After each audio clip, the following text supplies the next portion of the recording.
My name is Bob Martin, and I'm filling in for DJ and Bill, who couldn't be here tonight. I have a couple of announcements real quick.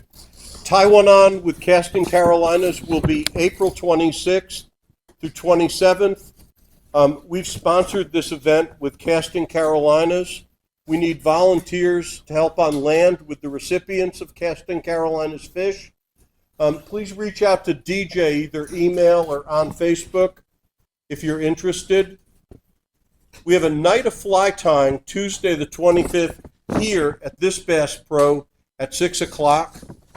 Then we have Taiwan On for charity. We're joining the Southern Fly Tyers Guild and our club to tie flies for the Mayfly project. The pattern we will be tying is Waltz Worm, Squirmy Wormies, Y2K, and that will be April 19th, 2025 from 9 a.m. to 3 p.m. Will that be at That'll be at the Patterson School facility. Our spring whistle stop trip to Bryson City is listed on the website and the Facebook page. We still have availability. It's April 3rd through 6th. It's $150 a person for members and $205 for non-members, and that'll include your first-year dues as a member of this club and FFI. Spouses are welcome. Children are welcome. There's 5 spots, so get signed up. The Stone Mountain trip to fly fish for the day is March 29th. Our meetup is 8 to 9 o'clock. Bring your own lunch and snacks, and DJ Smith is going to be the leader for the club. On May 31st from 9 to 4, we're going to have our annual picnic. It'll be at the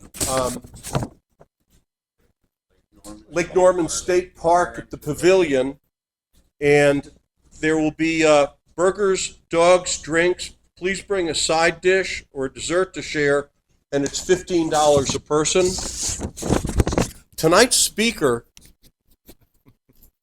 is going to be really good, really controversial, because the only way you can catch fish is Euro nymphing. That's it. I love nymphing. Shannon Young is the owner of Maggie Valley Fly Shop and is a fly fishing guide, and he's a fly fishing speaker like everywhere. You were just in Cincinnati, right? Michigan. Michigan. You've spoken Atlanta. Pennsylvania. North Carolina. Pennsylvania, North Carolina. Yes, sir.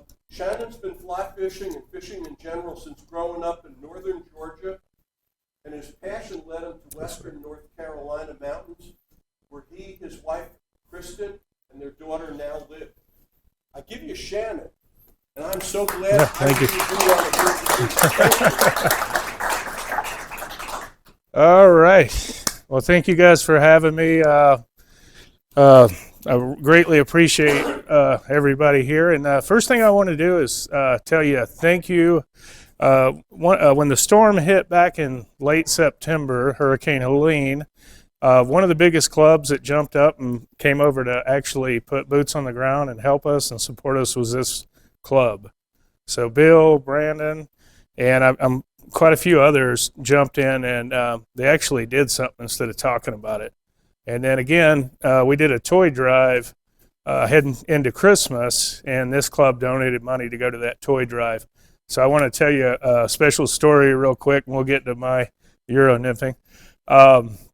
So me and Brandon and my wife and daughter had this lady who had created a wish list for some of those Christmas gifts over in Waynesville. Her house was in the proximity of right where the water had came in, the mud destroyed everything they had. And they were very poor people. They were paycheck to paycheck, blue-collar workers. And so I told her, because it looked a little fishy, I said, hey, we're going to bring the toys to you just to make sure it's kosher. And so we all loaded up, and we went in that house, and there's the grandma. Here's a Christmas tree with no toys, and they're in there shoveling mud out of it still. And that was towards December. And so we put some gifts under that tree, and those gifts came from this club. So thank you guys. So, all right, so now we're going to get to the Euro nymphing. A little bit about myself again. I started bass fishing 1979, and I guess my first rod was a cane pole over in North Georgia. I grew up on a dirt road. We were poor beyond words, and we didn't have any money back then, so we did what most people in the country did. We started out on a cane pole. But anyway, around the turn of the 80s, when bass, Ray Scott and all these big bass fishermen were coming on, and the bass thing, like most kids, I got that annual membership to Bassmaster magazine about 1981, and that was it. I was hooked. And so for almost 30-something years, I fished bass.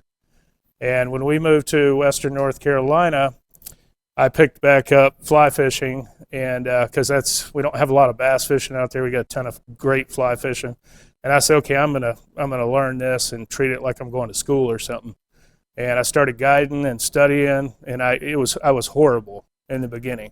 This was 5 years ago, by the way. And so I guided, and I got better, and I kept studying.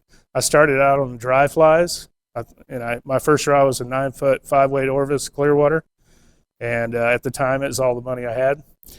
And I went from dries to streamers, started like strip setting those streamers. And I was watching these guys out there, and they got these big long rods, and they look like a high dollar cane pole. So I'm like, what are they doing? And they're like, oh, that's Euro nymphing. And I'm like, oh, that looks silly, like most people. I'm like, if you're not casting weight forward fly line, oh, that ain't fly fishing. So eventually, a couple of years in, I went and got a 10-3 Euro rod, and I started fishing that way. And my catch rates started doubling, tripling, quadruple. I was catching 3 and 4 times as many trout with this crazy new method.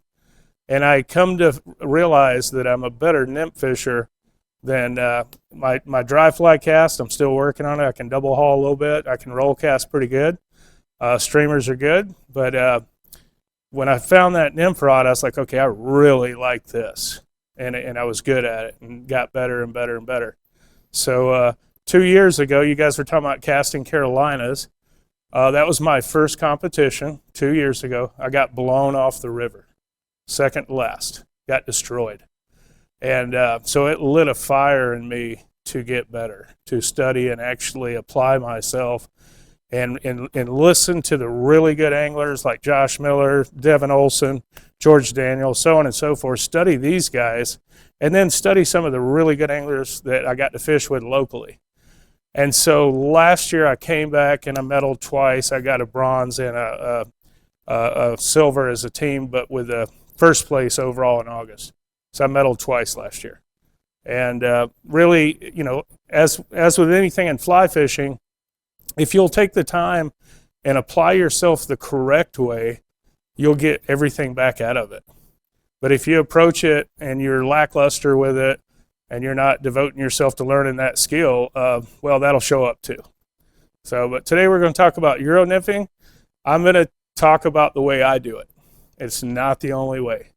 So one of the biggest things I can tell you when you're learning this method, if you decide to go out there and learn it, you're going to find that your fishing style is your own. You're not going to fish like the next guy. You'll never fish like George Daniel. Josh doesn't fish like George, so on and so forth. So you have to adapt your own style utilizing some of the same methods. So this is my style, and I'm going to talk about it. Because in the beginning, everybody's like, oh, you're doing it wrong. Well, after last year, they said, I guess he can fish. So anyway, we're going to start in on this presentation. All right, so, and it starts off real simple. I had to cross it over a little bit because always in the audience, we got beginners, and I don't want to overwhelm people too much with sink rates and leader builds. So I ease into all that stuff, and a lot of stuff for the beginners as well. So Euro nymphing, why does it work so well? So trout feed subsurface 90% of the time. That's a fact. And If you're above the trout and they're not suspended or coming up and rising, they're down deep, especially in wintertime. In winter, you're going to have limited hatches, and you're going to need to get down deep to those fish. They're down hugging the bottom. They're very lethargic. They're conserving energy. And then, so a nymph fisherman's going to come in that river and catch those fish that you wouldn't catch on a dry fly. So the way I approach it, I'm not saying eliminate dries or don't throw streamers, but it's like a toolbox. You need certain tools in that toolbox to do the job. So in my rod vault out on the Jeep, I have 2 dry flies, sometimes 2 Euro, and a streamer rod. So I can approach whatever application presents itself that day. So Euro nymphing allows you to fish dries, dry dropper setups, nymphs, and streamers on one rod. Euro nymphing allows you to cover more water efficiently and prospect water faster. Euro nymphing is finesse fishing and allows for a more technical approach. The fly fisher, and this is probably number 5, is other than the sink rate, I think this is the most important part in nymph fishing, is you want to constantly, from the time you end that cast, you want to be in contact with that nymph from the top of the run to the end of the run. That's the number one thing it does. Because as you know in hydrology, if we're casting a weight forward fly line and we've got surface drag, now we've got, we got multiple speeds based on the depth of the water. So we want to cut away that drag. And by using a smaller diameter tippet or leader and tippet, we can create less drag. Because, you cast that dry out there and you're upstream mending or you're whatever mend, and you're trying to create a good drag or drift on that bug. Well, with nymph fishing, from the time you cast out there, when you cast it right, once again, you're in contact with that bug through the whole drift. You're going to pick up more fish that way. And then my disclaimer, a true fly fisher will know and understand how to fish all the forms of fly fishing, especially a trout bum, a guide, or a fly shop owner. All right, next one. All right, so now we're going to start off right away with jig streamers on Euro. In this presentation, we'll cover how to fish jig streamers and micro streamers on Euro rods. All right, and I'll get over here where I can see it a little bit better. You're good right here, bro. So one of my favorite methods to fish when Euro nymphing, especially in stained and high water conditions, is jig streamers. So last April, I'm over fishing, casting for Hope. We're doing 5 rivers in 3 days competition, fishing against Team USA Youth and some really top-notch anglers. We get over there on Friday, and the river's flowing about 2,000 or 3,000 CFS. So it's blown out. It's a North Toe, Little Rock, Big Rock, all that area right in there. Really good water, and South Toe, I think, and then Cane River was the other one. And we get there, and it's entirely chocolate milk. So you've got, you fish a beat, which is a section that you have, and you're controlling or judging that particular beat. You have 15, 20 minutes to scout your beat. So I look up, and the guy I was judging had the beat below me. I look up, I'm scanning my beat, checking it out, and like I said, the river's chocolate milk, so I'm automatically going to go to a 3-weight and prospect with jig streamers. And I found a little seam across where the water was breaking, kind of some eddy water on that side, and I knew right there was where those fish were holding. So we went across the bridge, came down, went through the woods bushwhacking, and my controller said, hey, there better be some fish down here, because we're going through the briars and everything. I got 2 rods in my hands. And we get down there, and I started running my jig streamer. And I scored 17 on that session, and then the next guy scored 3 fish, and the other one zeroed out. So the lower number you score, the better on those competitions. So I scored a 1 on that session. But I utilized the jig streamer. It's the same thing you can do on Euro. You get that high water, you're not throwing a dry, maybe a dry indicator rig, but when you're fishing Euro, run a jig streamer. Prospect to find those fish with a jig streamer. That's one of the main things it does. And you can get heavier, you're going to get a better sink rate, and it's got a little, most of them got flash in them. So that's a good, it's got color in that stained water. So the first way to fish a jig streamer, and many of your nymphs as well, you want to get in line with the current coming at you. So this is very important that we get these shoulders facing upstream. A lot of guys, when you first watching Euro nymphing, if you ever see this right here, this is wrong. Okay, that reach cast, there's no control. So I want to keep that elbow locked in. And with nymph fishing, we do want to snap the wrist. So I will get my shoulders. You'll see this on the George Daniel video stuff, maybe Josh Miller, and they're facing upstream. And that's real important because that helps to create a natural presentation for the trout to actually take the bug. When you start reaching over and your shoulders are facing straight across the stream, now you're losing everything. You're not creating a natural presentation because your angle's off. But if I cast upstream and I lay that fly or that jig streamer out long ways and let it create what we call a 90-degree hinge. So our sighter's sitting flat on the water, our bugs fell down. That's our hinge. We're going to let it develop depth. We're going to raise that rod tip up and now start your drift. I know I watched Josh Miller and Jonathan Creek last year for 2 or 3 hours. We got to fish together, and I was just glued to him, just watching him frisbee cast and his drift. That was the main thing I learned that day, watching Josh. And we did 50 and 45 minutes. Oh, sorry, guys. Hold on one second.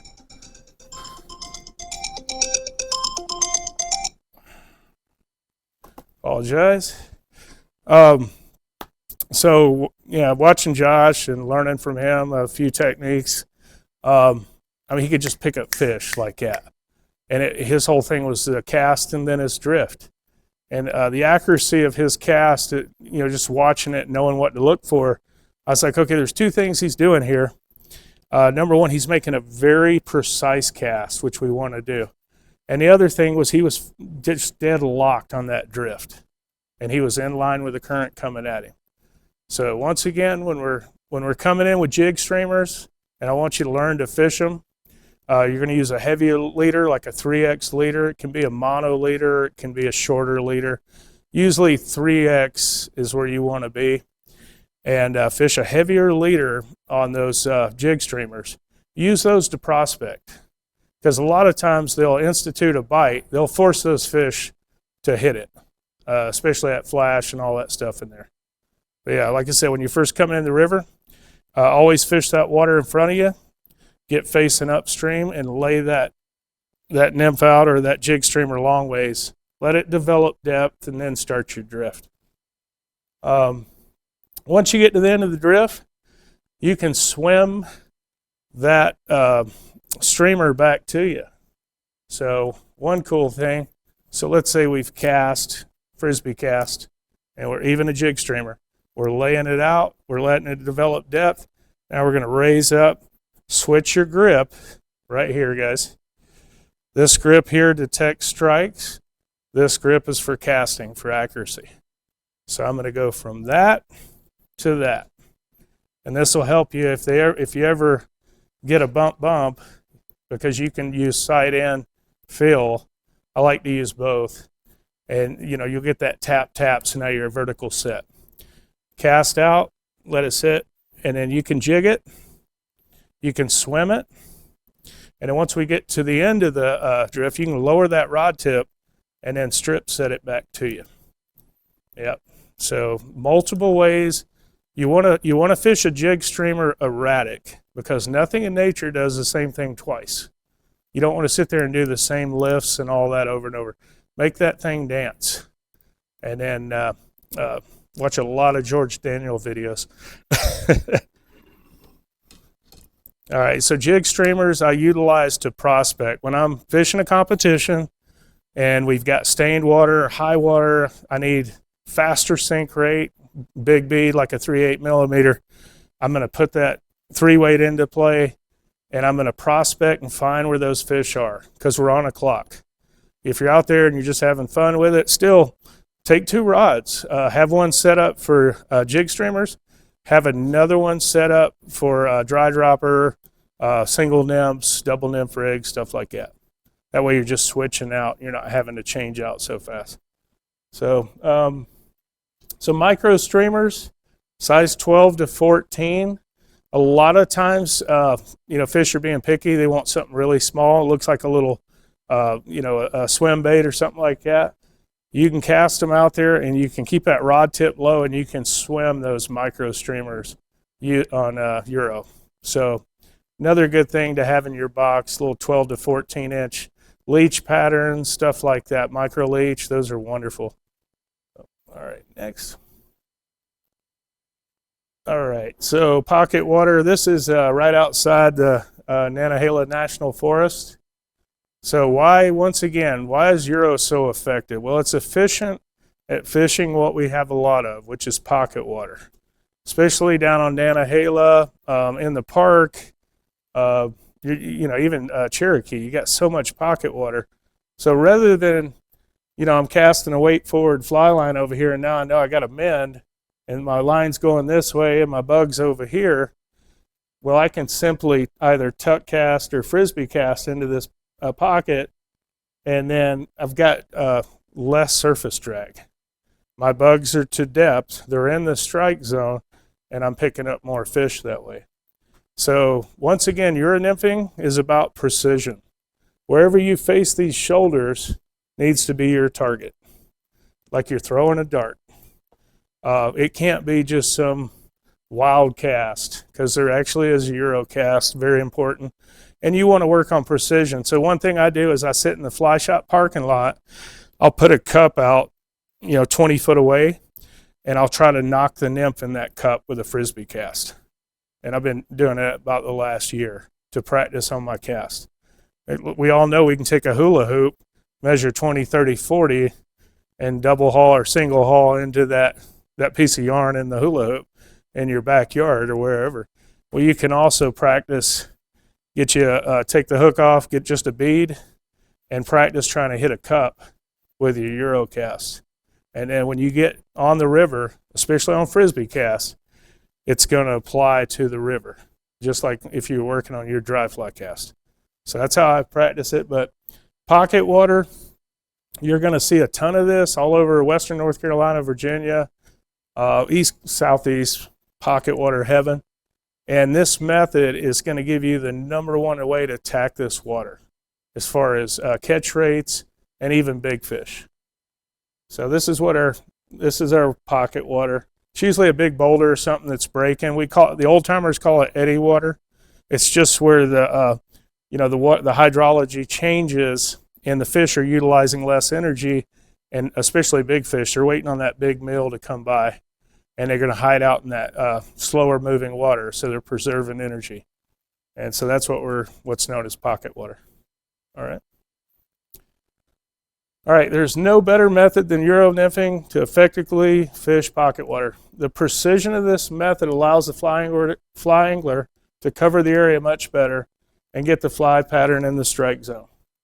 Oftentimes, people overlook fast-moving pocket water.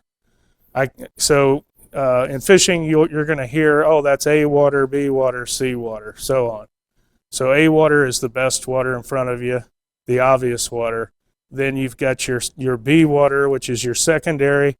And then to me, C water is what everybody walks past. So the really good anglers fish that fast-moving water. It may be 2 feet deep, and it's running really fast, and everybody walks right by it. And there's all those fish in there, including big browns. They love that fast water.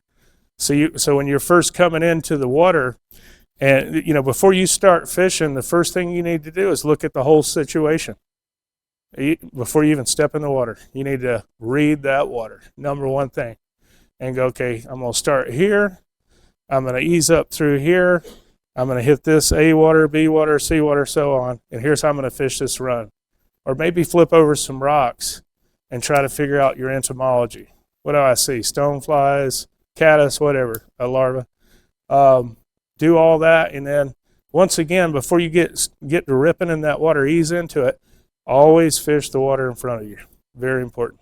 Before you step in the water, get that water right in front of you. Adjusting your tippet diameter to sink rates is very important when correctly fishing pocket water.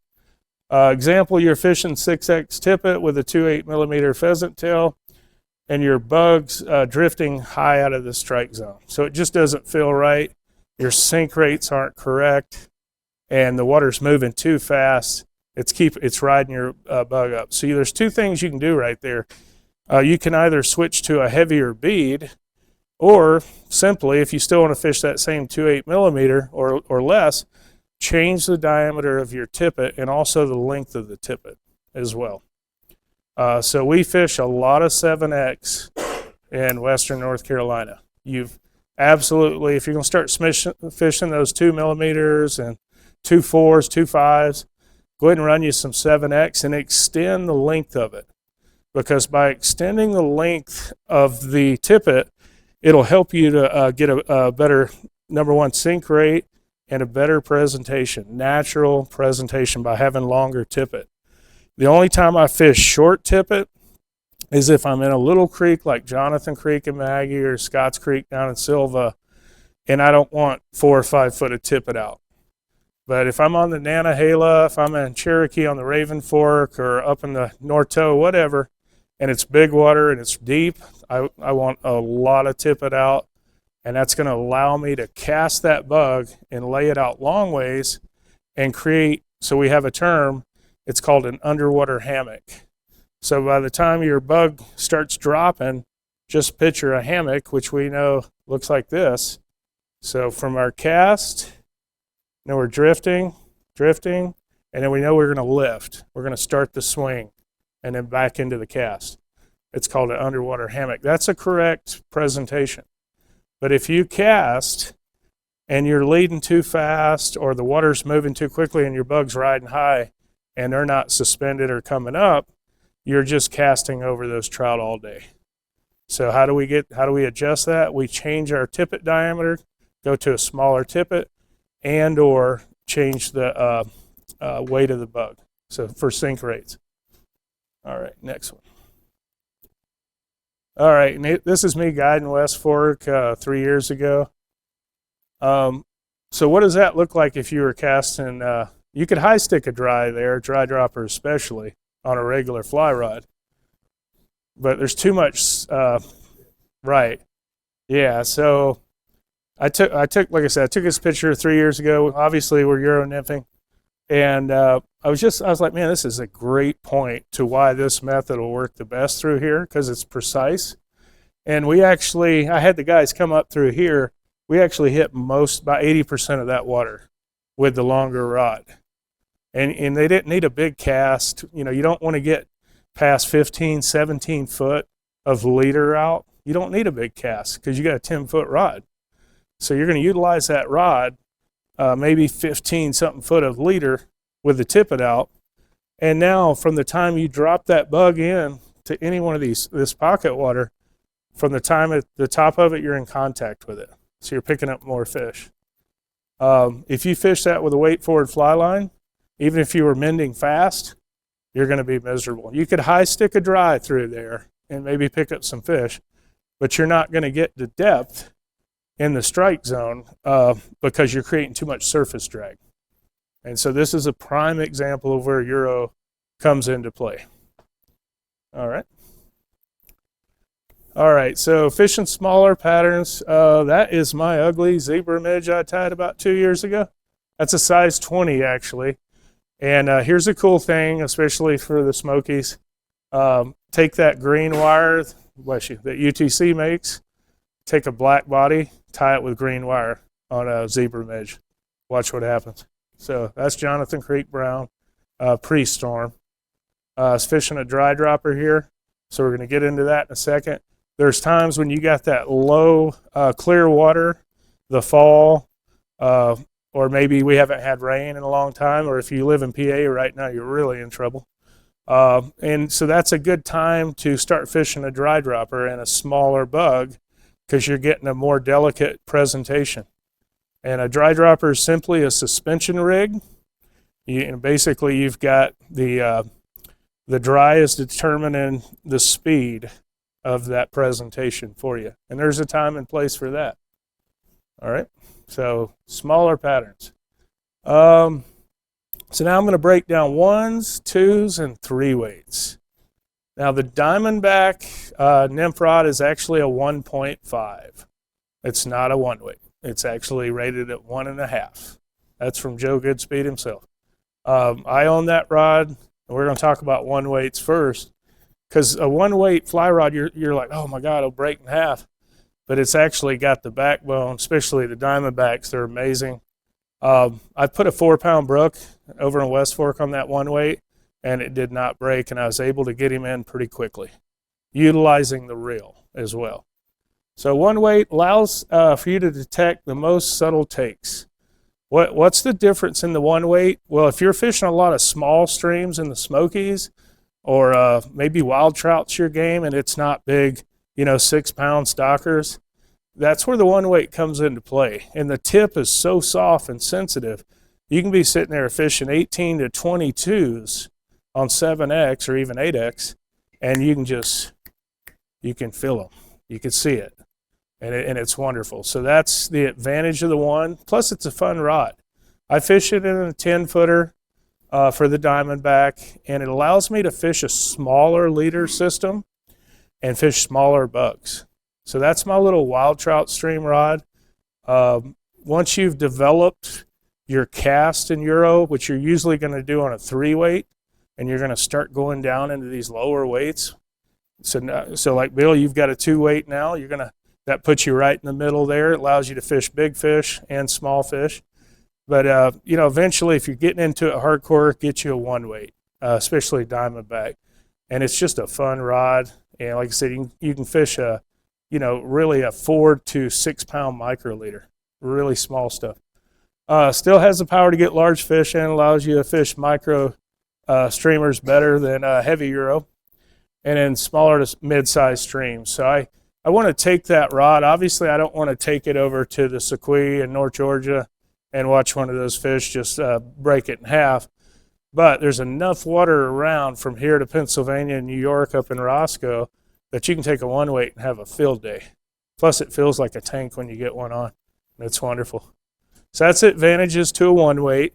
It allows you to fish lighter setups, which is what we want. We want precision. All right, 2 weight. All right, and that's my wife, Kristen, over in Cherokee. That was, last spring. And she's got that same rod Bill's got right here. Here's the Hardy 1022. 2 weight, now you're in the sweet spot. After you've learned how to cast, a regular leader build, say an 8 to 12 pound leader, and you're starting to get into micro leaders, that 2 weight is probably your next step. So I fish anywhere from a 6 to 8 pound micro leader on my 2 weight. You can fish dry dropper decent on it. Jig streamers are okay, but double nymph and single nymph rigs, the 2 weight allows you to still get a lot of sensitivity when you're fishing it. All right. And there's Taylor. Taylor is now our head guide. She's our most requested guide in the whole shop. She has 3 guide licenses in multiple states, rowing operator, so on and so forth. She just loves to fish. She's getting pretty good at Euro. So 3 weights. This is where you start in Euro nymphing, especially learning the cast. You want to start out on a heavier leader build. It's stiffer. It's gonna allow you to fish jig streamers better. But number one, if you're just getting into it and you're developing your tuck cast, frisbee, whatever, helicopter cast, this is gonna be forgiving right here. So you're not bunching up that leader. And then I recommend everybody in the beginning start out on a 3 weight. Learn Euro on a 3 weight, the cast especially. But I have my 3 weight here. This is a Hardy LL. It's a 9 foot 9 inch 3 weight. So this is designed by Howard Croston, who creates all of Hardy's freshwater rods, world champion. So this is stiffer. This is what I fish my jig streamers on. Once again, I do all my prospecting. I have a 3-weight in a comp and I have a 2-weight. I do not fish a 1-weight in a comp because they put a bunch of big fish in there and it'll break it in half. This particular rod in August, I scored 28 on my second session. They were 8 to 12 pounds each fish. So they were 20, 24, 25-inch fish, big stock fish. But anyway, that 3-weight is going to pretty much cover all the water in the southeast for you. Don't matter if you get a 24-inch brown on. With the reel, you're incorporating that reel with the rod through the center of the rod's absorbing all the shock. And then that soft tip, that protects your tippet when you're fishing light tippet from breaking. As long as you're not horsing that fish in and you let this reel and the rod do its thing and you fight that fish correctly, you're going to get those big fish in. If you're fishing big water where there's really large fish, always fish a 3-weight. So, and there's various sizes. This is just my favorite. Diamondback has the new 10-7-3. And if you're fishing really big wide water, I recommend using a little bit longer rod. Maybe a question is, why do guys fish 11-foot rod? Because on every foot of length of a Euro, you gain 3 foot of cast. That's the equation on it. So a lot of guys will use an 11-2 or even a 10-8-3 Hardy, something like that, or whatever, 10-10 Diamondback. And they want a stiff rod, but they also want that reach because they're fishing bigger water. And, you know, in the South, we don't need to fish uber big rods of long rods. So I like a little shorter rod for the Smokies.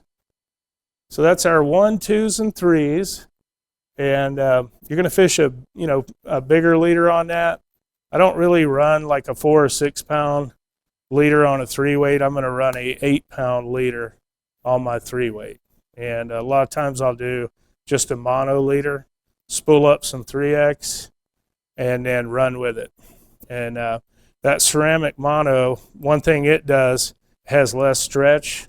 So when you're jigging that streamer, you're not getting away from it. You've got that nice connection, and that'll help you. All right.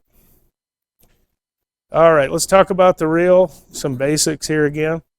Wait a second, the reel doesn't matter. That's the biggest thing I've heard owning a fly shop for the past 28 months. Oh, the reel don't matter. I'll just get a cheap reel with that $1,000 stick right there. And I'm like, good luck with that. And then, a month or two later, or maybe a week later, hey man, I had this big whatever on, and my reel fell apart in the middle of the river, or I lost him. Well, what'd you get? Well, I got one of those special deals that they're giving away online. And so one of the first things I realized is the reel matters. You've got to have a good drag system. Why buy a nice Hardy or a Scott or a Diamondback or whatever, and then it's like having a nice vehicle with bad tires on it. It just doesn't perform the same. So the myth of the reel does not matter. In Euro, it absolutely matters because your rods are so small. You need that good drag system that's helping you fight that fish to get him in. And you've got to reach over and adjust that drag based on that fish. Otherwise, if it's too tight, you're going to snap him, or worse, break the rod in half. If you overplay the fish, most people get a big fish on. I think I've guided 500 trips in the past 5 years now. And usually when they get on a really big fish, the first thing I see, it looks like Harry Potter up here. So people will get, you'll be guiding along and they'll hook into that monster, especially a brown trout, because he's gone. He's going to start looking for logs and stuff. And then they'll raise this rod straight up. And not the set. It's not like a dry fly set. It's just the rod starts doing this. I know, Brandon, and I hate to do this to you, buddy. But anyway, I was working with him, and I was like, get that rod down. And he's over here like Harry Potter. And I was telling him, you're going to break that rod in half. And my wife actually broke one 2 years ago in Cherokee on a 7-pounder. She lifted it straight up. She broke a 3-weight in half on a big fish. Then she tried to get the fish in with the rod broken in half. And then she got mad and started crying. So the reel does matter. So let's say we're casting, we're doing some line management, we're drifting. Now we set, we got that fish on. What's the first thing we're going to do? We're not going to keep that rod aimed up at the sky. We're going to get him side pressure. And then so right here, lock that fish on the side. This keeps the fish down. And then you want to horseshoe that fish up above you. You want to, if he's down here and he's trying to hit that seam, just lock in. If you got to step down, that's fine. Sit there and let him play, and then just adjust your drag a little bit. Right there. Just like that. Keep that fish calm. First thing, take a deep breath, calm down, and play that fish. That's it. If you start doing this and running up and down the stream, you're either going to break this rod or you're absolutely going to lose that fish. So, like I said, get that fish ahead of you. And then once he's ahead of you and he's tired, now you can reach in, keep your elbow locked in right here. We're going to raise that rod straight up. That fish will get flat on top of the water. Don't matter if he's 8 pounds or 12 pounds. And he'll come straight to you, and you just lift in and get him. And that's how you properly fight that fish. If I start doing this and he turns his nose downstream, there's a time when you ain't going to get them. If they hit that fast water and they've turned downstream, just try to readjust. More than likely you're going to lose him. But if you're fighting him, you got his head down, he's swinging ahead of you, we want to do every fish like that. And then I'm letting the reel take the pressure off the rod. So a great reel does matter. All righty, let's go. All right, so now we're going to talk about micro leaders. If you know what this is, you can keep passing around, but we'll start here and just pass some of that around. Thank you. All right, so micro leaders, you're going to hear that a lot in Euro. Ultimately, less diameter creates less surface drag. That's the game. The game is the small ball game. We want to get away from those big leader builds. We're not fishing steelhead and king salmon down here. We're fishing wild trout and maybe some stockers and stuff. And the lower diameter system I'm using, which is a micro leader, the less drag I create, the smaller bugs I can get down in the strike zone faster. Because we know thick diameter leader, tippet, and all that creates drag. And drag's our enemy in Euro. So we want less diameter. So we're going to discuss how I build micro leaders, and I put my formulas up here based on the weight of rod I'm using and the weight of patterns I'm throwing. So I switched the leader build up based on that. And the stuff we're passing around, it's taken me about 2 years. That's some of the best stuff that I've found. The Adams from Luxembourg. This is great ceramic mono. It's white. I utilize Cortland tricolor to contrast it. Because when you're fishing, you pretty much want to train your eye about on that lower section of the tricolor cider. Every cast, you want to be just like that. Watching that, because you're going to see these little takes. Those are fish that you've been missing the whole time. Yep. It's one of the first things Josh Miller talks about in the beginning of his book, how many fish he was missing, as good as he is. He's like, I cannot believe, because I was doing that wrong. I wasn't seeing all the takes.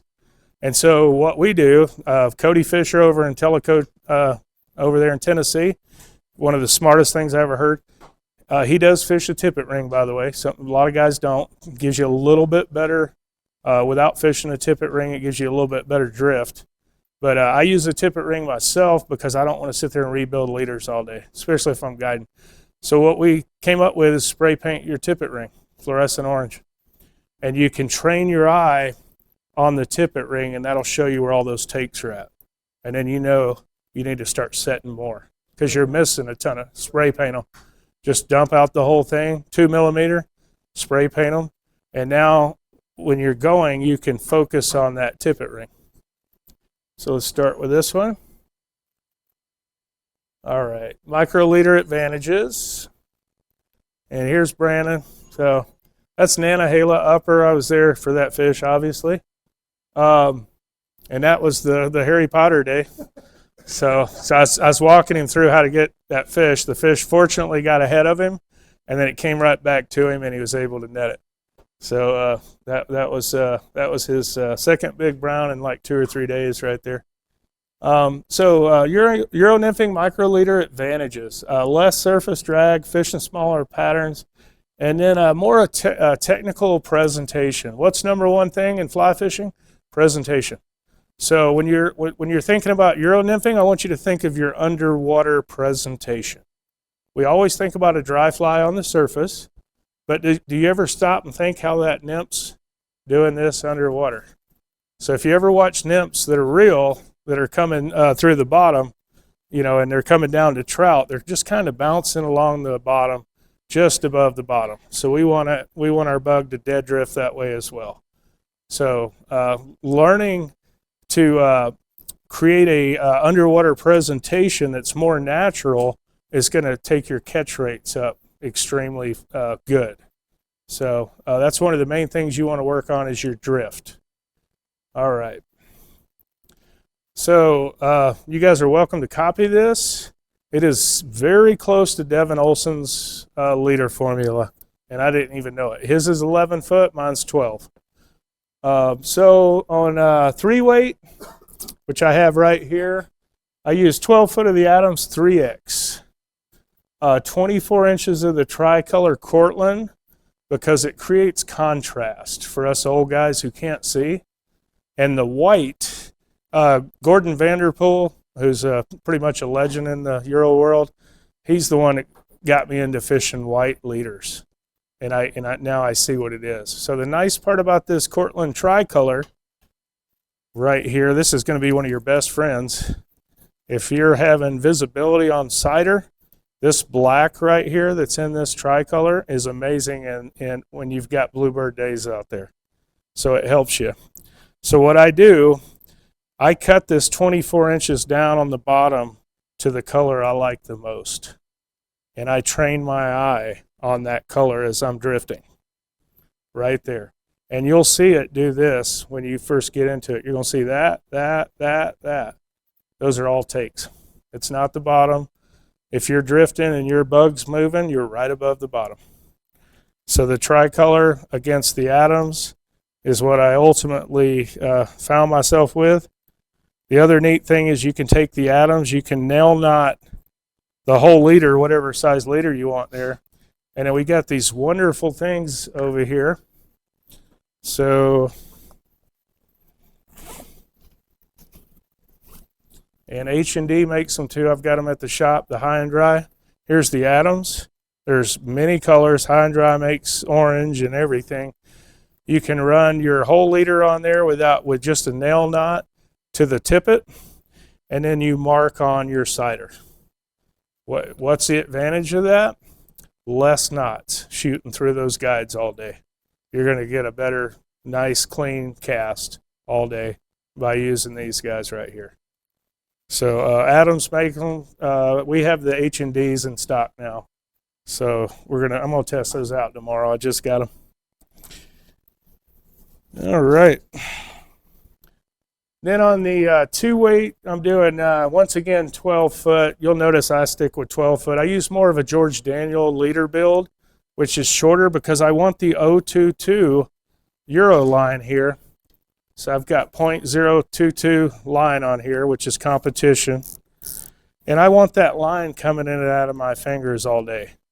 Some guys fish a pure mono leader, and that skinny line coming through, it just doesn't work for me. It works for many people, but I like the 022 Euro line on there. And a shorter leader, and I was like, okay, I like that. George Daniels, I think he used a 9 or 10 foot leader. And the same thing, he's got that line going in and out of his fingers all day. And that's just what worked for me. Once again, you've got to find what works for you as far as building these leaders. But play with it a lot. Find out what feels good to you, what feels natural. This is where I wound up though. So, and then on my 1-weight, we got some pure Simpy going around. So as far as low diameter, I think Simpy's probably about the best out there. It's just going to allow you to fish a little bit smaller bugs and just better. So on my one weight, I'll run Simpy, but on my heavier stuff, I run the Adams. Yeah, and Simpy makes green and white and orange, and then you'll see low 18 and 16. Those are diameter ranges. So you can taper it or you can run a level line, but I use a little bit of Simpy and a lot of Adams. All right. Okay, so sink rates. Let's get into that. Now we're getting into the hardcore stuff. Factors that determine sink rates. So the first one's pretty easy. We got lead, tungsten, and then we're showing the graphs here based on the millimeter and how fast it'll drop in your water. Not every bug in a fly shop is tungsten, by the way. So I know that sounds silly, but there's a lot of beads that you just don't know what it is. I mean, you can put them in your hands. The diameters change from manufacturer to manufacturer, plus how good the concentration of that weight is. I've seen 3 millimeters that outweighed a 3.5 with a different company. I've seen it before. So you got to be real careful with that. I know Devin Olson utilizes, he actually weighs his tungsten to make sure it's dead on for that diameter. So this will affect your sink rate. This is something you got to work on.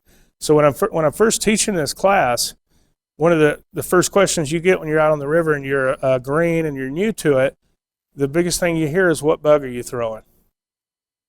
Okay, well, what are you throwing? Yeah, you always hear that. Well, no, it's not the bug, it's how I'm throwing it. That really needs to be the question. How are you throwing whatever bug you're throwing? So in Euro, you don't need a ton of different bugs. You need a ton of different weights in the same pattern, because you're going to adjust those sink rates based on how that water's moving that day to that water. So one day you may fish a 2.4 millimeter whatever pheasant tail flashback and on 7X or light diameter tippet, and then the next day we get up and all of a sudden the water's rolling and your sink rate needs to be much heavier to adjust to that water.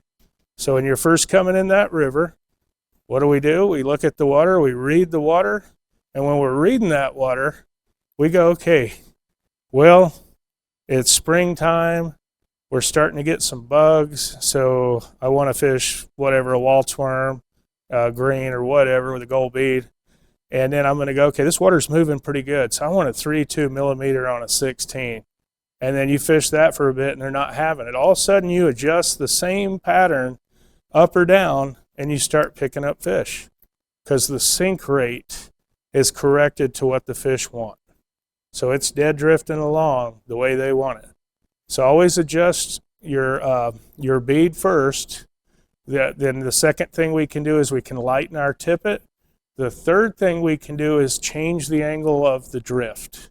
That will also, you can either lead faster, that'll pull the bug up, or you can get a vertical drift, where you're lowering the rod tip, and I'll show you with my cutoff already here.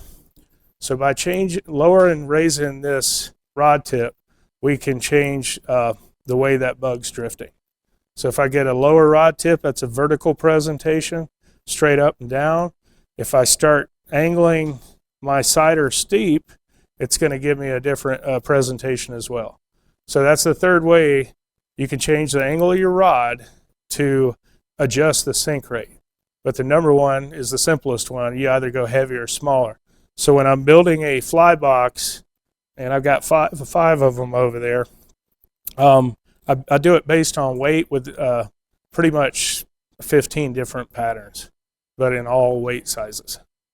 So that's how we do that. Diameter, tippet, texture of the fly pattern.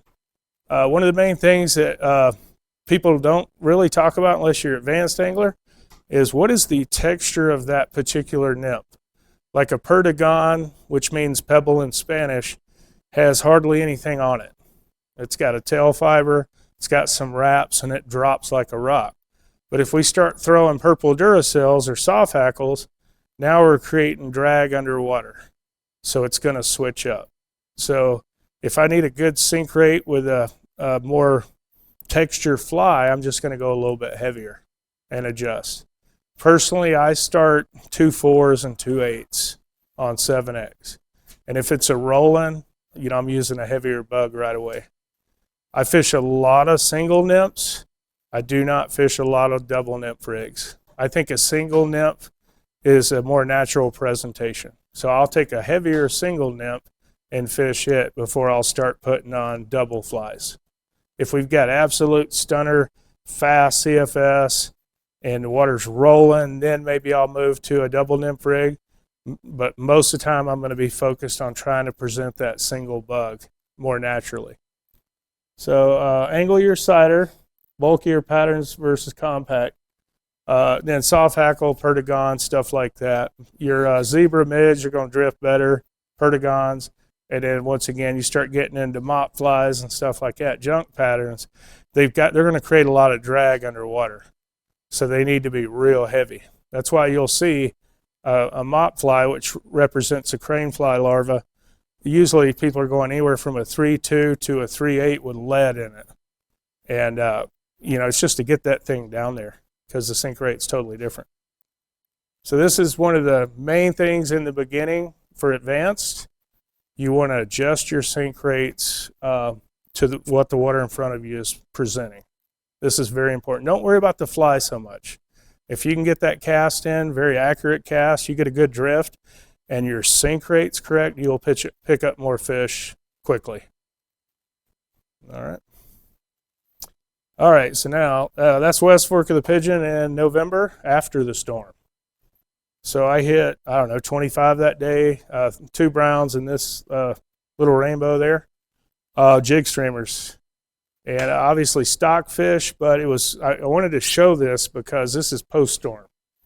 So North Carolina's done a great job stocking the rivers. As you know, they give us November and December this past year. And what they did was they took the fish that they could not stock in some of the rivers, they pulled them over to the other rivers they could stock, and it was the most insane thing I'd ever seen. They were too many fish in the river. But they just stocked last week, and they did stock Shelton Laurel again. They got a lot of the hard-to-reach places and places I didn't think they'd stock for a long time, but they did. So we're looking pretty good out there right now. And that's a great thing.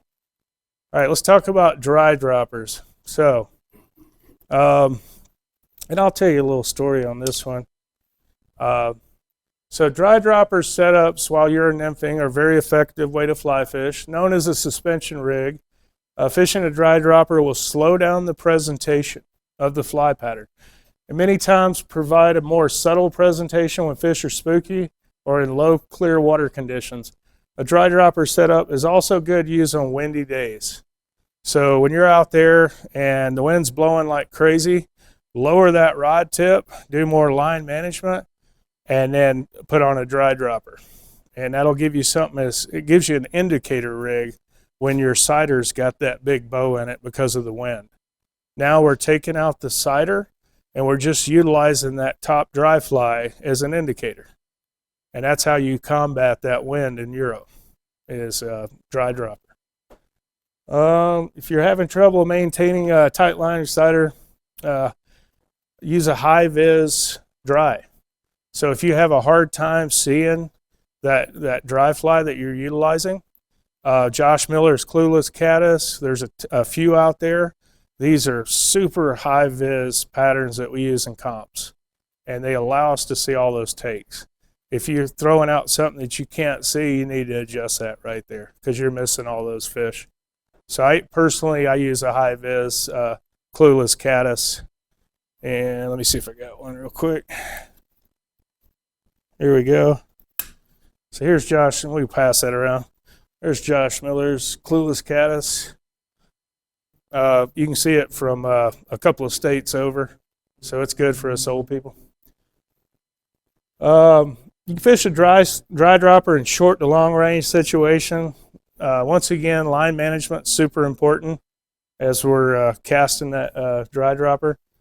And then we always want to keep the line leader off the water. You want to, most of the time, unless you're fighting the wind, you want to high stick that rod super high. and then just get that. You can get a tuck cast. You don't really want to frisbee cast too much on those. Tuck cast that dry end and then high stick that rod and maintain line management as you're drifting. All right, dry dropper tags. Very important. So in the competition, our bugs have to be 50 centimeters apart, which is roughly 20 inches from bug to bug. So, and then on the tag, you want that 4 to 6 inches. Your blood knot's number one for tying on a tag. And then for the guys who cannot do a blood knot, you can get away with a triple surgeon. It's just going to wrap a little worse. The blood knot is going to give you that 4 to 6 inches away from the main line leader and not wrap when you're casting. So that's the variance from the triple surgeon to a blood knot. But we want to maintain 4 to 6 inches of separation off the main line to that dry. And once you get past that, you start getting too long, it's going to wrap up on you. If you get too short, it's too hard to tie the bug on. You got to start over. So usually I'll, if I'm fishing a small creek and I'm running a dry dropper setup, I'll keep the tippet super short, say 3 foot, and I'll keep my separation 12 to 14 inches. If I'm fishing big water or in a comp, I know I'm 50 centimeters, 20 inches of separation or bigger based on the depth of the pool. So if you start getting a really big, deep pool and you're fishing a dry dropper, go ahead and put your 2, 3, 4 foot of tippet out and put that dry way up. And then just keep your rod a little bit lower, line management, and then nice suspension rig there. All right, blood knot's the best. We'll go ahead. Was that it? Oh, I didn't think that was it. All right, so let's see what else we got. I think that's about it. But any questions? Yep. Oh, okay. Yeah, okay. So Josh Miller owns this company here in PA. He is the youth World's Team USA coach. One of the gentlemen that works for me, he is a 2-time world champion that works in our shop. He's an intern right now. He's doing our Euro Nymph clinics, and he's won back-to-back gold medals over in Czech, and I can't remember where else they were at. But Josh Miller's his coach. Josh is also a Fulling Mill signature fly tire.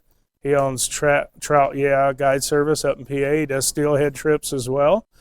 And he's also a gold medalist, I believe, as well, world champion. So, but he's the real deal. He's one of the best out there. He's got a book out for people who are just getting into it with a little bit of advanced technique. It's called Euro Nymphing Tactics and something like that. Yeah, it's a great book because Josh simplifies everything, and he takes, like, there's some other great books out there, but I noticed when I first started reading them, it was like I was reading a master thesis on God knows what, and I was like, I can't understand this, especially trying to learn it. But then Josh came out with his book, and I was like, wow, here it is. He's simplified all this technical jargon and made it easy to understand. Whether you're new to it or you've been doing it your entire life, Josh has found a way to simplify it. And it's Euro Nymphing. I think it's Tactics and something. It's Josh Miller Euro Nymphing. I've read pretty much all of them. There's some great books there, but unless you already know what you're doing, like Devin and George's books are a little hard to read unless you already know what they're talking about. So it's not the best book to start off with, but Josh is. So, but yeah, that's Josh Miller. He is an incredible guy. He's been to our Fly Festival 2 years, and he did our Euro clinics last year for free. He came down and taught people in Western North Carolina for free. He didn't want any money. He is an outstanding guy. He's one of maybe in the top 5 in the whole world, including the guys overseas, and he's that good. So me and Brandon had the honor of fishing with him last summer, and like I said, we hit 50 in 45 minutes. Josh did 28. and then we kind of scrapped together the rest because we were blown away. But he was picking up fish in that fast-moving little water that I just walked by. He said, "Shannon, it's loaded," and he was just popping them left and right, and I'd went right by it. So I learned that day, hey, don't pass this seawater up or whatever that fast-moving water. There's tons of fish in there. And there was 3 things we learned that day. Number 1, the cast for that elongated presentation of getting the bug out long ways instead of just coming down with this Joe Humphreys tuck cast and coming straight down, which actually doesn't create that good of a natural presentation. Josh was like, here, I'm going to show, and he was showing Brandon. He said, watch this cast. And he came over and he just kind of flipped it out. He said, okay, that was wrong. And then he said, now watch this. And he laid it out. And he said, all right, now slowly pick that rod up and let that bug develop a natural presentation, natural drift. So those 3 things I got from him that day. And if you ever go watch him, you can watch him on YouTube. They're quick clips. They're fast and to the point. And just his method of teaching is phenomenal. It's simplified for the newbie all the way to the guy that's been doing it forever. So, yeah. Yeah. Oh, yeah. Yeah, he's got some amazing casts. That's where I first picked up the Frisbee cast. So real quickly, I'll show you this cast again. We're simply going to choke up on the bat. Unlike a dry fly cast, where we're like that. Here's our FFI, is that right? Dry fly cast, all the way down on the reel. So Euro, we're going to come up a little bit. Come up and choke up on the bat some. You'll even see George get like this. He'll get that finger out on that rod and cast. So I like to be right in the middle a little bit. I'm going to get my finger out so everybody can see that. We're going to keep that rod tip low to the ground. Right here, we're not high sticking at all. Right here, flip, and as you're coming this way, you're going to stop that rod tip. It will propel that bug forward so the bug hits first, not the leader and the sider and all that splashing. So, and then when you're on big water, it's fine to come in with that tuck. If you'll choke this cork as you're coming forward, squeeze that cork as you're coming down, this will institute a tuck cast in Euro. Joseph Humphreys, right there. So there is a time for that cast as well. I use that cast on the Raven Fork, but once again, my shoulders are going to be facing upstream as the current's coming to me, and I'm still going to lay that bug out long ways. So fish the water in front of you. But any other questions or anything? Yes, sir.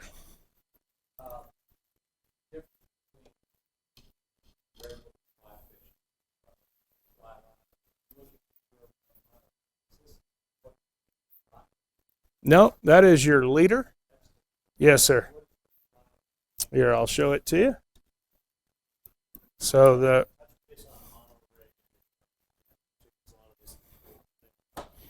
all right, so let's take a look at it. So let's get our leader. That's why I bring these. Sorry, it wasn't a Diamondback, brother. So here's our .022 diameter line. Okay, this is the line. That's the line right there. And then, like I said, I've got roughly 12 foot of that white ceramic. Right here is going to be your leader. Right there. Yeah. It's tied together? It is. It's nail knotted together. Okay. Yes, sir. Okay. Gotcha. And then as we're coming down, and like I said, I use a shorter leader so I can get that line going through my hands all day. You always keep the leader out of the rod tip? Or does it matter? I do, yeah. Yeah, that's pretty important right there. So here's our roughly 20-something inches of tricolored cider. And when you're out in the sunlight, this contrast right there. So we got a blood knot there. And then I'm old, so I got a tippet ring. And then I just adjust the tippet based on the depth of the water, and the rod angle. And then on a mono leader, so mono leader is going to be more like a French leader. So mono, some people will spool up right here. They'll take that They'll spool up 28 foot, and they're going to fish lower diameter, and that's one of the main things. What other advantage would you say the mono has? So So, everybody's going to approach that European fly line. It's called. That line's kind of weird. You got braid core and mono core fly lines inside them. Some people abandon them completely, and you can just spool up a bunch of mono. You don't have to go out and buy a fancy fly line like that. I use just 6 pound film. yeah, strand, yeah.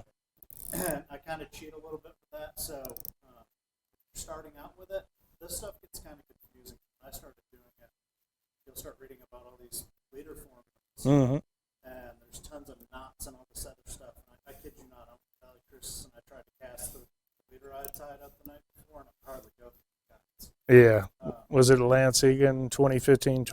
Or Yeah. yeah. So there, Knots were huge. you stay away from those leader builds. The simpler, the better. I agree with the mono leader. There's a time where they won't let us fish it. So in a comp, they're not going to let you fish a 28 foot leader. Your leader can't be double the length of the rod, so they won't allow it. On the Raven Fork, if you fish past, was it 21 foot or 20 foot? The trophy, You yeah, have to have a fly. yeah. So your leader can only be so big. So they don't allow for a mono 28 foot French leader or something like that. The only thing that I don't like with it is how thin the line's going through your finger. I lose a lot of takes that way, personally. But once again, at the beginning of the discussion, I want you to find what works for you. You know, me and Matt can jump in the same pool, and he's going to run his mono leader, and I'm going to run my 022, and we're both going to crush it in there. And it's because we've adapted our own styles to that method. Yeah. That European fly line, that specialty line, does have a lot of. How far can I see that? The line itself, I get the line just outside the tip of the rod. So I try and keep mine with the first 3 guides. Mm-hmm. Like you was talking about with Soapy, it's nice to have that line in your hand. And if you hook onto a fish, you have the diameter, that's a lot easier to strip. Or, make a big strip, fight the fish, get your hook set, reel it up, and then you can use your reel. That mono burning, like he's talking about, 6 pound mono, it's wrapped around your reel handle, it'll get caught on. I had a whole Hardy Ultra Disc caught on stuff on it. Oh, yeah. Because the build design, they've changed that drastically compared to the whole Ultra Disc. Yeah. But those mono rigs, he was talking about some of the jig string stuff, and I do have a question on that. I'll take mono and I'll spool up 35 foot, a 6 pound test. I'll put a 5.5 feet on it.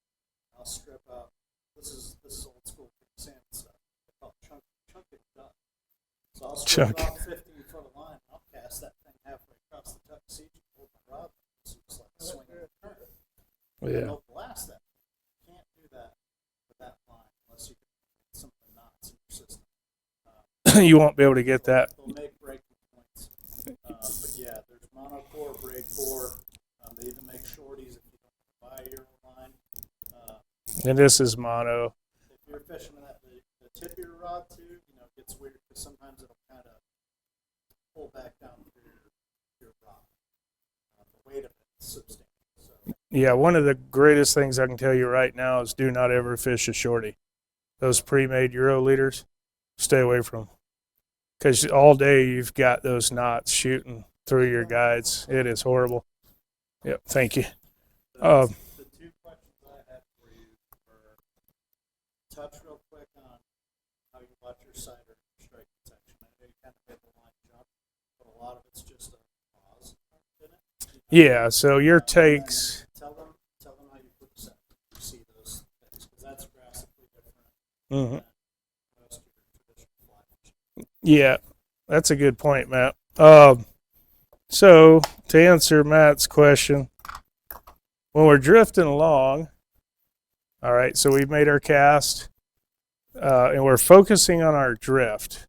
Once again, I want you to train if you're not using a tippet ring like I do, figure out what color on your cider, or if you're using a marker, use the color you like, towards where your tippet connection is. We're going to keep that tippet ring just on the top of the water. So we've adjusted the depth or the length of our tippet based on the depth of the water. If it's 1.5 feet, obviously we're shortening up our tippet. If it's 3 or 4 foot deep, we're going to have longer tippet out. I want to keep that tippet ring or that lower section when I'm drifting. Let's say it's the pink here. We'll utilize that. So my eye is trained right here, and I've got that just above the surface. As we're coming along, you're going to see that. A little bit of sag is okay. One of the best comp anglers I know, who's about 17 years old, that's Lawson's partner, Blake Hall, he fishes a lot of sag. And it'll do that right there, and he's lighting them up. And I assure you, he's one of the best kids around. But yeah, I'm going to train my eye personally on my tippet ring, and every time I'm seeing that right there, I'm doing a vertical set. So the only time your set's going to change is when you're down here further on the drift. You're going to set that way. But coming straight up, right here, this is how we're setting. Just a nice bump right there. Go ahead and strip that fish in. If it's a little fish, just strip him straight in. You can keep that rod high then. If it's a big fish, let's say we've come down to where we're getting ready to swing, right here I'll do a check before I cast. A lot of times they'll hit that bug coming up. They think it's an emerger. So they'll pop it. You're going to catch fish here. And then once again, I'm straight back over, getting side pressure on that fish, especially big fish. So I have a question for you on the cider. Yeah. For us young guys who can't always see that Mm-hmm. the color, maybe there. How does it hurt when you're fishing with that affect that cider is brighter? Is it wider? Brighter. Brighter. Yeah, so I can see the bright yellow. Um, the, Is that going to affect I don't think so. Most of your ciders are colorful. Yeah. I mean, the brighter than that cider? Oh, yeah. I know that I need to do it. Well, I would use some of the, like the markers we got now. They're brighter than that. Okay. Yeah. So on Howard Croston's new video, he's the world champion.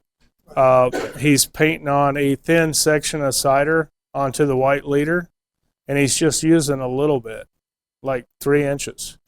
And it's high vis because he's going to train his eye all day on that section of, that's going to be his indicator for the whole day. So he's simplified it down. Yeah. So I've heard you guys talk about that. It's like hard to talk. Yeah. Is some of it hot, sometimes it's sticky? Are they improved?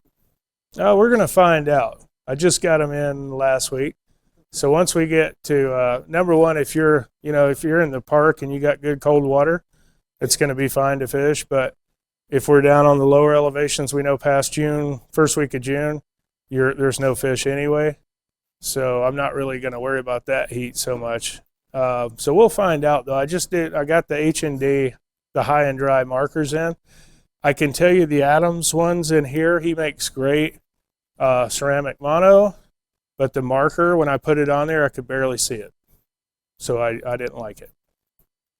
Yeah. So the tip helps keep it focused. On that particular, you want that tippet ring riding right above the water.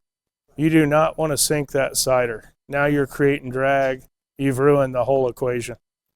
Yeah, so a good way, spray paint those tippet rings for guys who can't. Get you a fluorescent orange and spray paint the heck out of it. And then cast it out there, and you've already adjusted your tippet based on the water you're fishing. You can raise and lower that rod tip to adjust to each depth of the whatever pocket you're fishing. So I was talking about the guy that you told mhm. that you set me up with, and he was like, right where the tip ring is, that I'm going to keep my eye on that as I'm casting. It goes into the water. Yeah. Once you raise and you start your drift, keep that tippet ring right above the water. And then just focus just like that. But painting that tip ring helps. That is one cheat code that we found For I'm 52 as well, so my vision's had it. Some guys like to do your main line separate. Mhm. Your cider, just a cider, tie that blood knot. Yeah, Like leave the tags. tag hanging there. That'll give you something to Yeah, pick up on Jo- enough of that. George does that. As you know, he leaves little 1/4-inch tags. But those old leader builds, the young guys nowadays, they have taken it to a new level. So you gotta find what you like. I do not recommend doing 48-inch blood knots every 48 inches, and then you've got knots shooting through your guides all day. The less knots, the better. And then try the markers. Maybe you'll like it. Do the tippet ring. It just keeps you from rebuilding the leader all the time. Because in the beginning, when you're first building leaders, most guys can't get a clean blood knot, or they can't do the nail knot. So now they've got this crazy knot shooting in and out when they should have just tore the leader back down and rebuilt it. You can also put some glue on those knots, and that'll help shoot it through better. But I think the less knots, the better. So I nail knot. I've got a blood knot onto my 24 inches of cider, and then I just keep it simple. Oh, yeah. Yes, sir. There's coiled, cider, Coiled? coiled cider. To be honest with you, I haven't used them. Yeah. So, have you used a coil, Matt? I never have. I think it would create quite a bit of sag, and you'd lose the contact.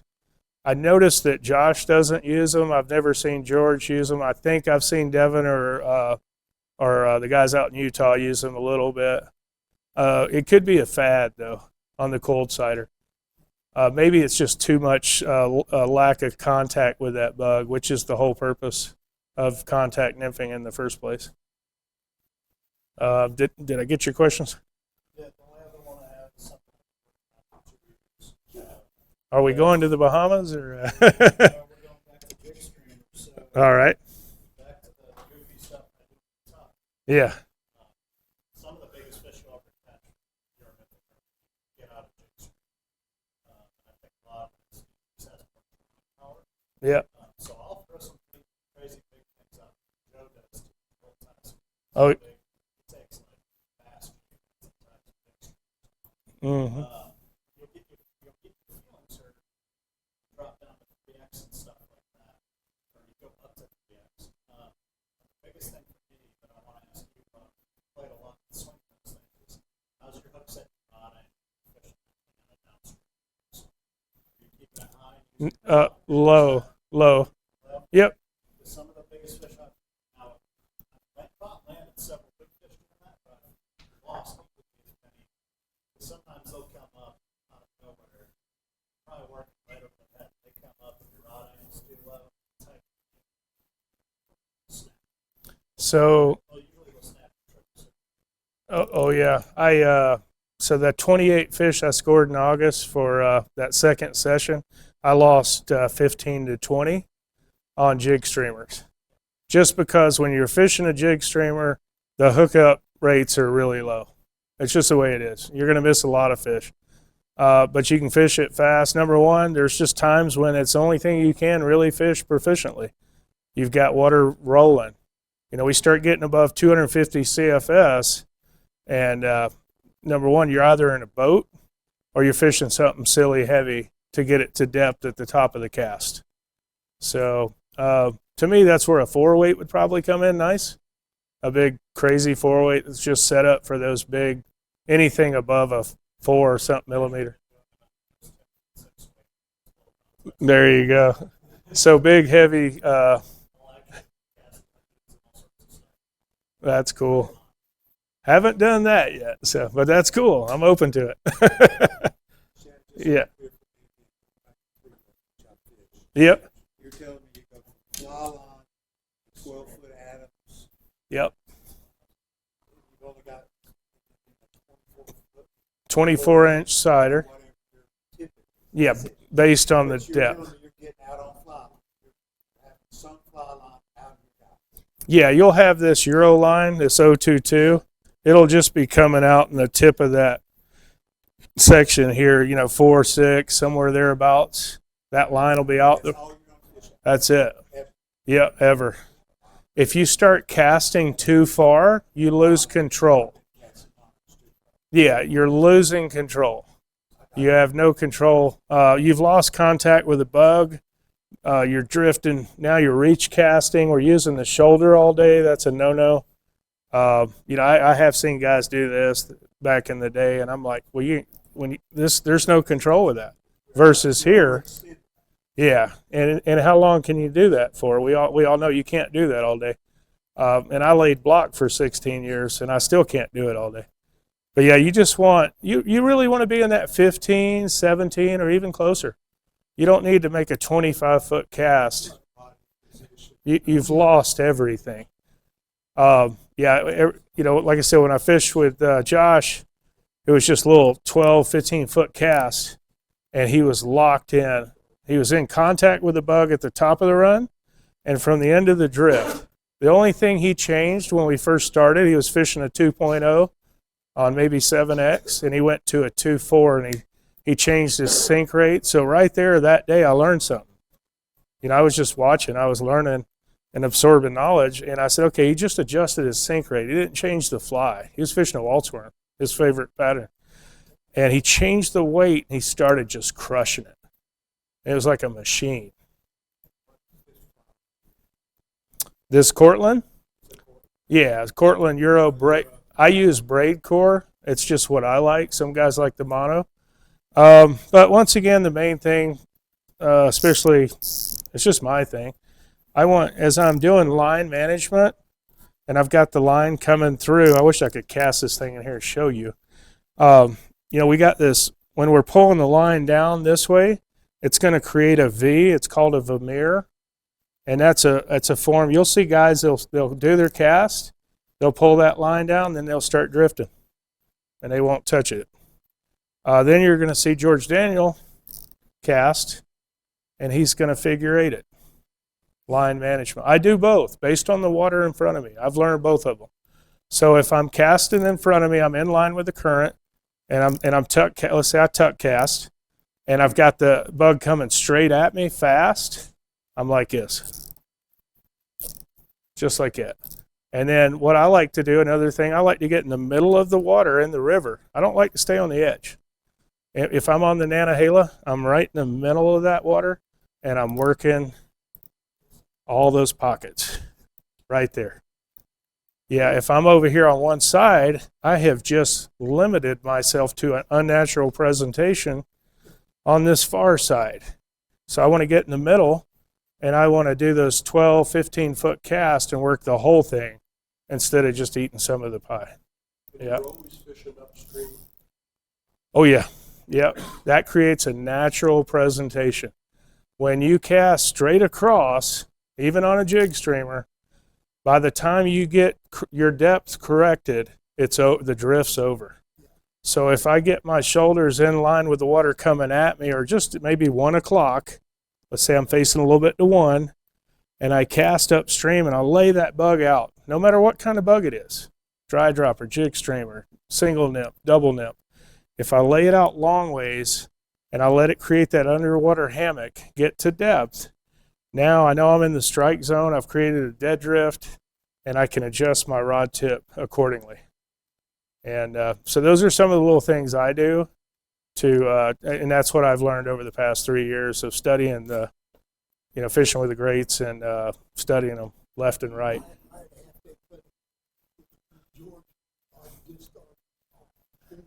Yeah. Oh yeah. Oh yeah. I'm fishing with him in May twice. So he's actually doing a Euro clinic, and I'm just gonna, George, what am I doing wrong? And that's it. I'm gonna learn. You're constantly learning. So fly fishing, we all know that.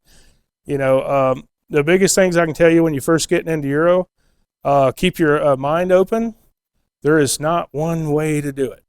Okay, that's a bunch of garbage.